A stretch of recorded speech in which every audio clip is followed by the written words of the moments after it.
What's going on, Packers Nation? Welcome back to another video of Packers Latest. I am your host, Taylor Bretl, keeping you up to date on the latest news of the green and gold Green Bay Packers. A happy Monday to all of you out there. I know it's still tough coming off that loss to the Chicago Bears on Saturday, 22-16. But we're looking up, we're looking forward, we're looking at the Baltimore Ravens coming up next weekend, but there's lots to get into before we can jump all the way to Saturday. If you're new to the channel, I welcome you. If you're a returner, I welcome you as well. Feel free to subscribe, leave a like, turn on a notification bell so you know when these videos go live and you can be the most up-to-date on the latest news on the Packers. This latest news, some unfortunate news in this episode, maybe some positive news towards the back end of it, but let's jump into it nonetheless. Starting off with Jordan Love and Malik Willis, both officially listed with injuries. These are definitely Loves, we knew, taking that head-to-head hit in the second quarter. He is in concussion protocol, but Malik Willis obtained a right shoulder injury in that game against Chicago, despite fighting it off in overtime,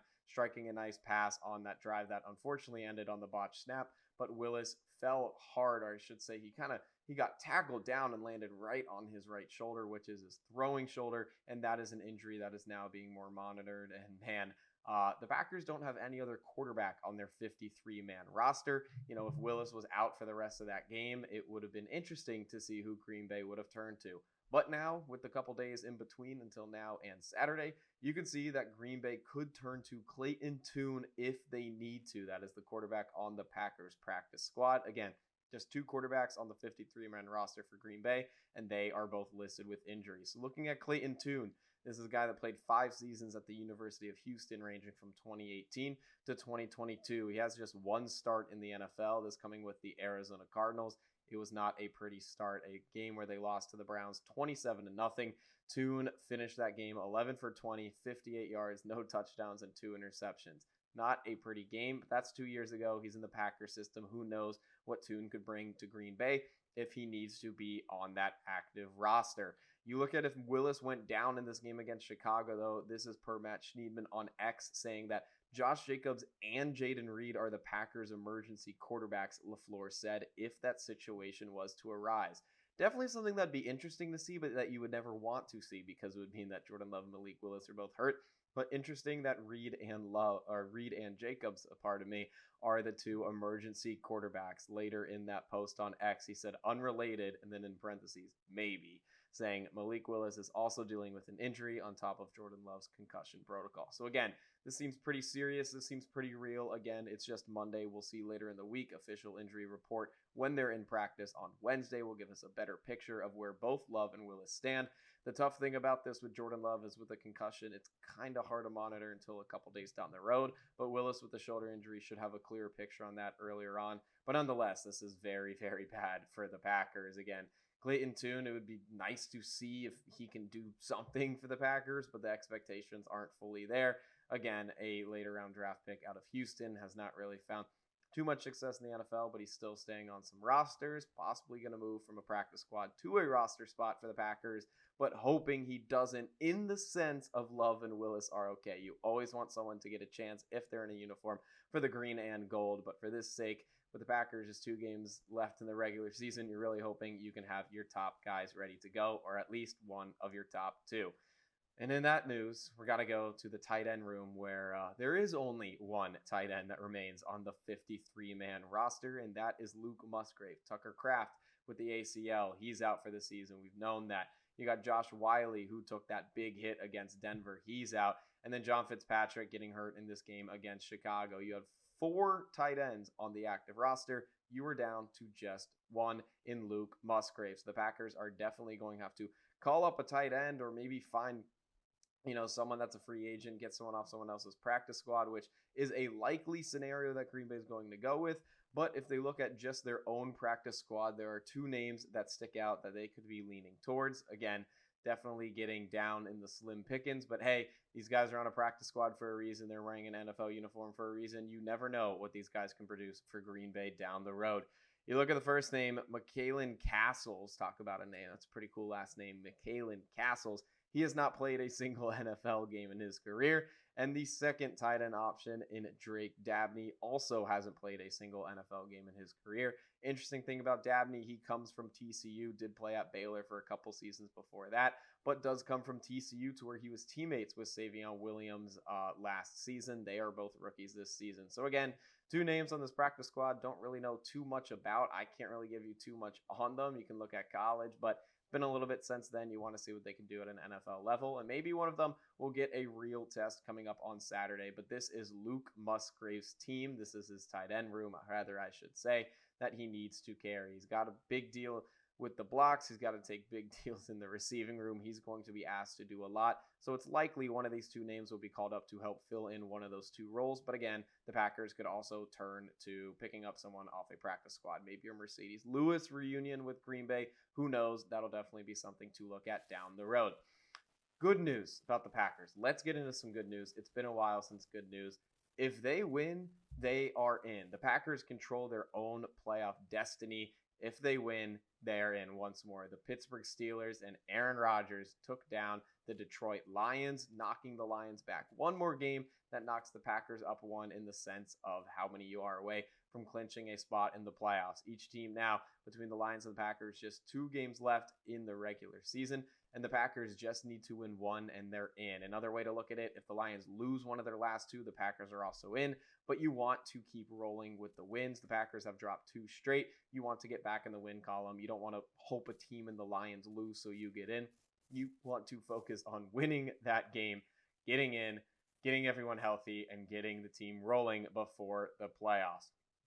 You look into this a little bit more with the Lions schedule. They have a 2-game NFC North stretch to close out the season, both games on the road, starting off their next game coming up in Minnesota, and then week 18 in Chicago. This is interesting to look at. If you're Chicago, if Chicago has clinched the division by that week 18, do they even play their starters, or do they rest them all? And does that give the Lions a free win in a sense? Or will Chicago be in a position to get the number 1 overall seed in the NFC, and maybe they play Caleb Williams and crew for all 60 minutes, trying in that last game in week 18 against the Lions? We saw this with the Packers last season against the Bears, where they kind of had all their guys out there. Then Christian Watson gets hurt, then Love gets hit a little bit, and you're like, oh my gosh, please take him out right now. Who knows how Chicago will handle that? But again, should not look at what the Lions need to do in losing one of the 2. You got to look at it more as the Packers need to win one of their last 2, with the Packers' remaining schedule being against the Ravens and at Minnesota against the Vikings. So let's get into this preview for the Baltimore Ravens. That is the first game out of the 2. That is the most important one. The Ravens, a team struggling in their own sense. They come off a loss on Sunday Night Football to the New England Patriots, a team that is very, very good, as you saw on Sunday Night Football, and Drake May, a strong MVP candidate nonetheless. But let's take an early look at Baltimore. They've lost now 3 of their last 4 games, losing to the Patriots 28-24 on Sunday Night Football. This is a game where the Ravens led 24-13 in the fourth quarter. So talk about 2 teams that are coming off 2 fourth quarter leads that they blew, and both had their starting quarterbacks hurt in the second quarter in that game, and the backup sustaining pretty well. It's almost like parallels, except in my opinion, the Packers' collapse was a little bit worse with botching an onside kick and everything spiraling from there. Nonetheless, 2 similar situations between the Ravens and the Packers for their current team's health, for how they lost their recent game. Maybe the playoff picture is a little different for Baltimore in the AFC. They really have to win the division to get into the playoffs. It is appearing that way. And the Steelers, with that win over the Lions, it's going to make it a tougher task for Baltimore. But you know that they're going to be out there fighting, trying to get in the playoffs and giving it their all against the Green Bay Packers. You go into some of the numbers for the Ravens. And again, once more, before I get into all of these, Lamar Jackson did get hurt with a back injury, it appeared, in that second quarter. That will be something that I'll make sure to evaluate throughout the week to see if they're going to be facing Tyler Huntley, who made a Pro Bowl, by the way, pretty good backup, or if they'll be facing Lamar Jackson come Saturday night. You look at their ranks, they're going to go offensively and defensively. Starting with the offensive side of the ball, this Baltimore team has been very banged up. Lamar's been hurt a couple games earlier in the season as well. So some of these numbers you have to take with a grain of salt. This has been a team filled with injuries. You go to yards per game, 324.9 yards per game for this Baltimore offense. That's just 18th in the NFL. The passing game has been very, very low. Again, Lamar's been out for a couple of those games, but 27th in the NFL with just 177.1 passing yards per game.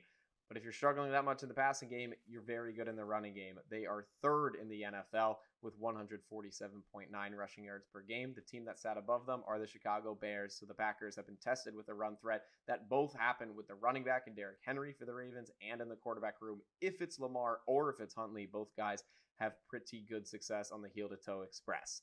You look at the points per game, they average 23.9, which is 15th in the NFL, basically smack in the middle of that list. So the offensive numbers don't pop off the page, but they're not atrocious in my opinion. You look at the passing game, that is definitely the bleeding factor where Baltimore has struggled. But you look at it on the other end, that leads to a lot of success on the ground, which with how injured this Packers defense, especially the D-line is, Baltimore is going to try to play that to their advantage. You go to the Ravens defense, they average giving up 351.6 yards per game. That is 27th in the NFL. This is a defense that is struggling. Had a good game against the Bengals, which is their game before the Patriots recently on Sunday night. They allowed 0 points to that Cincinnati team. But besides that game, they've been allowing a decent amount of points and a lot of yards per game. Again, 351.6 yards allowed per game. You go in the air, they allow 242.7 passing yards per game. That is 28th in the NFL. Their secondary is hurt. Their secondary is thin, and it's not their strong suit of the defense. The strong suit allowing just 108.9 rushing yards per game. Not stellar numbers, but that's 13th in the NFL, so definitely better than what their secondary has shown. Allowing 23.2 points per game, that is 17th in the NFL.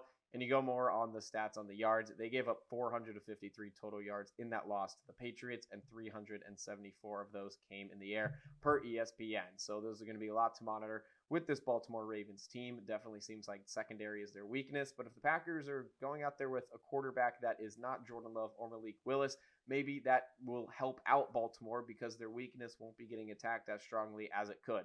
Lots of injuries to monitor for both sides, lots for the Packers, lots for the Ravens, lots to see who will even be taking snaps under center coming Saturday. But it is only Monday. We got many more episodes before this one to figure all that out, hoping for some good news for the green and gold. But that's all I got for this episode of Packers Latest, hoping for more good news in future episodes. But I appreciate you tuning in as always, and go Pack Go.